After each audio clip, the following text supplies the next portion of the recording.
कहते हैं कि आयु के साथ बुद्धि भी बढ़ती है। उस हिसाब से मुझे यहाँ सबसे बुद्धिमान होना चाहिए। मगर कितनी अजीब बात है, कई बार लगता है कि मैं सबसे बड़ा मूर्ख हूँ। कहते हैं कि शक्ति से साहस बढ़ता है और उस हिसाब से मैं इस युग का सबसे महान योद्धा हूँ। मगर अक्सर मेरा मन संदेह से भरा रहता है। मुझे कौरव सेना का मुख्य सेनापति बनाया गया है ताकि बाकी सब मुझसे प्रेरणा ले सके। परंतु मुझे लगता है कि अगर मैं इस युद्ध में सत्य के पक्ष में होता तो अधिक प्रेरणा दे सकता था। लहू से भरा यह युद्ध मेरी ही गलती का नतीजा है।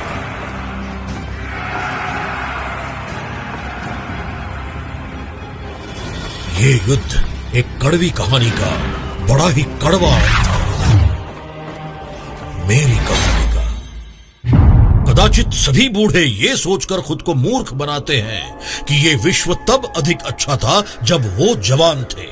बहुत से लोग उसके स्याह पक्ष को नहीं देख पाते, लेकिन मेरे जितनी लंबी आयु का मनुष्य जिसने इस विश्व को बुरे से बुरा बनते और फिर उसे नष्ट होकर सड़ते देखा हो, उसे इस बात में कुछ सच्चाई दिखाई देती है। जब मेरा जन्म हुआ था तब ये विश्व बिल्कुल अलग था।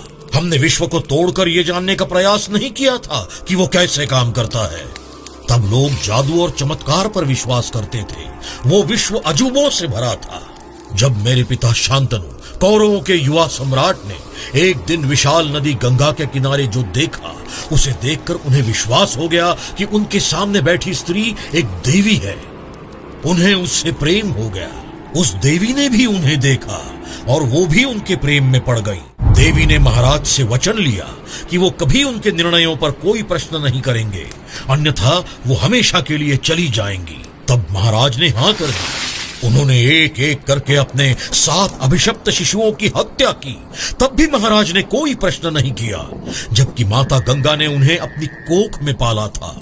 मैं नहीं जानता था इसका क्या कारण था, परंतु महाराज को लगा कि देवी ने सारी हदें पार कर दी हैं। वो इसका उत्तर पाना चाहते थे। वो एक पुरुष थे और उन बच्चों के पिता भी, एक महाराज जिन्हें अपना उत्तराधिकारी चाहिए था।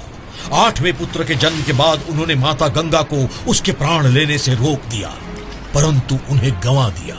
मैं शिकायत भी नहीं कर सकता क्योंकि उन्होंने मेरे जीवन की रक्षा की थी। माता गंगा उन्हें छोड़कर चली गई और अपने साथ मुझे भी ले गई। हाँ, ये वचन अवश्य दिया कि एक दिन वो उनके पुत्र को उन्हें लौटा देंगी।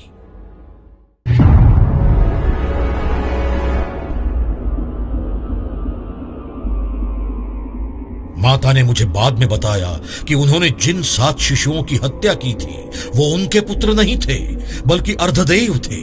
वो एक प्राचीन श्राप भुगत रहे थे। मैं समझ सकता हूं उन्हें कैसा लगा होगा, परंतु मैंने ये भी सीखा कि कर्तव्य और सम्मान सर्वोपरि होता है और मैंने इसे ही अपने जीवन का नियम बना लिया।